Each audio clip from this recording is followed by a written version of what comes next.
Hey guys, welcome back to my channel. So this video is going to be my July 2024 analytic report. If you've been following these for a while, you know that I make monthly analytic reports on my channel just to document what I'm doing, the little experiments that I'm running, and just as a way to share with you everything I'm learning about my channel and my videos. So yeah, this is my July 2024 analytic report, and I was actually wondering whether or not it was even worth making this video at all, because I feel like not much has happened on my channel in the last 3 to 4 weeks, and it's been mostly because I've been on holiday.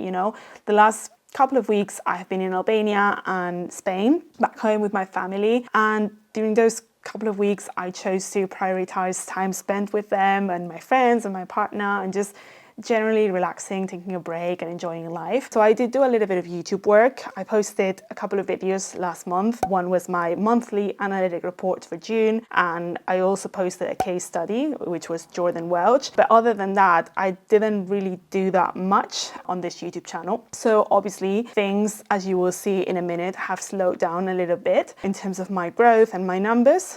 But that's absolutely fine. It was a choice I made, and it's just my YouTube philosophy. I don't want YouTube to take over my life. I want to still be able to enjoy my 20s and time with my loved ones and not miss out on travel opportunities and things like that because of YouTube. I want YouTube to be, hopefully one day, a secondary stream of income, and yeah, just a means to achieving more freedom and hopefully better work-life balance. And the whole missing out on other aspects of life kind of defeats the purpose. So I'm glad I made that choice. I'm glad I took a break from the channel and life in general. And yeah, let's just see what the effects of that have been. So I'm gonna show you my analytics on screen, but I've got them here as well. As you can see, if we go to July, my views are, well, they're actually up this month, but that's a bit misleading. That's because I posted my silver and solo video, which did quite well at the end of June, and that drove a lot of new people to the channel. That got me quite a few views. So I think that number is a bit misleading, because I did get a fair amount of views at the beginning of the month, but it was because of a video that I published in June. So that's my views. In terms of watch time, I generated 286 watch time hours, which is 11% less than in June. Again, that number would be a lot lower if it weren't for that video that I published at the end of June. And in terms of subscribers, I gained 104 subscribers this month. And as you can see, there were days last month where I even lost some subscribers. I lost 3 here, 3 here, 3 here. And that's a bit discouraging if you're starting, like losing subscribers. But at the same time, I think it's probably a good thing for your channel. The right people, the people who are fans of your content, who truly enjoy your content and get value from what you're doing, will not unsubscribe. The people who unsubscribe are the people who were never going to buy from you, who were never truly invested in you and your brand and your channel. So it's okay to lose them. If it's happening to you, if you're losing subscribers, obviously if you're only losing subscribers and not gaining, then that's a problem. But if you're losing some subscribers here and there, don't worry about it. Let them go. Those were never your people. Right, so that was my little update for you guys about last month.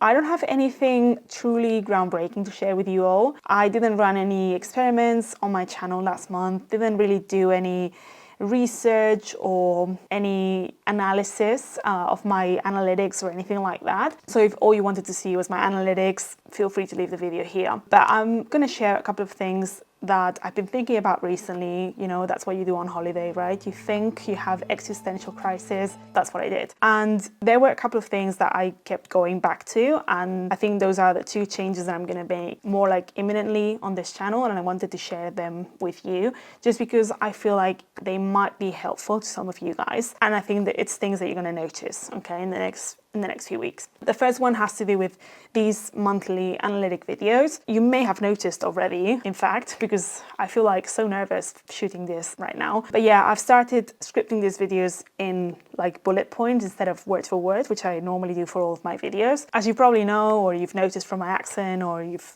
from before, from other videos, English is not my first language. Spanish and Catalan are my first and second languages, whatever. Those are the languages that I feel comfortable with, that I feel like completely fluent in. Whereas English, yeah, I started learning it quite young, but I'm not a native speaker. I make mistakes. I was actually wondering whether or not it's worth.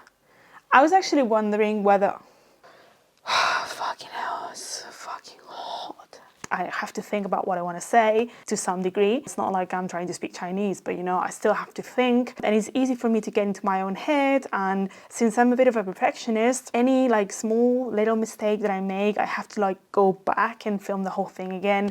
And it's just quite frustrating to be like this. So I've decided that since these videos, my analytic reports, are not gonna go viral, and like I'm not expecting them to go viral or move the needle for me in terms of growth. These are videos that I make for the inner circle of this community, the true YouTube nerds out there who are interested in this kind of thing. I'm gonna start scripting these videos in bullet points rather than word for word, so that I have to like challenge myself a little bit and just have a rough outline of what I want to say, and then get in front of the camera and say it in whatever way it comes out, I'm quite nervous about this because I really don't feel confident, but I think it's going to be really interesting to see what happens in like a year's time or in 2 years' time, if I've got better or more confident, if I feel, a bit more at ease with everything that I'm doing and what I'm saying.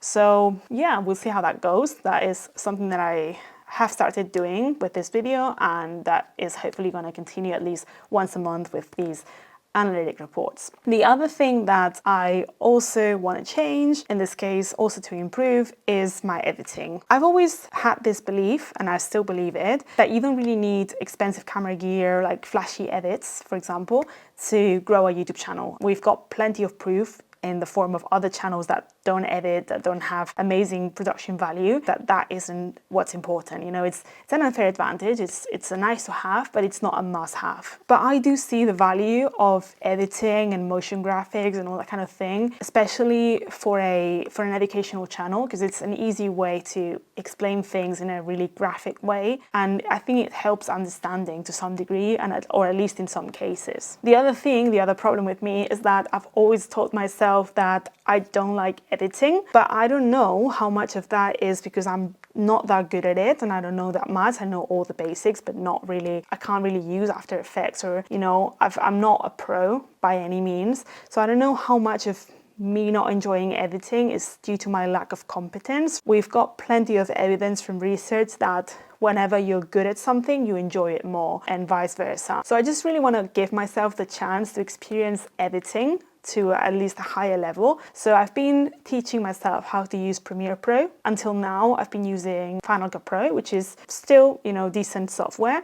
But I feel like with Premiere, I can do more things. So I'm starting to learn Premiere. That's going quite well because it's actually quite similar to Final Cut Pro. So I'm making good progress with that. And I'm going to edit this video with Premiere. And then once I've got that down, I will focus on After Effects. And I'm going to try and learn After Effects, which I've already tried once. And I just found it super difficult. But I feel like I then really give it a proper chance. So I'm going to give Premiere Pro and After Effects a proper chance. And I'm going to see if that helps the growth of the channel, if I can add more value with my videos. And I'm going to see, above all, if I do enjoy it or not. Because if I don't, then, there's no point, because I want this YouTube thing to be sustainable. I want to be able to create regular videos and provide you with regular stuff that you can enjoy and you can learn from. If I'm not able to do that because I'm not enjoying it, because I truly hate editing, I'm not going to force myself to do it. So yeah. You may not notice a huge change in the next few weeks just because I'm still learning. I'm no expert, so I'm just gonna go little by little. I still have plenty of other things to do, so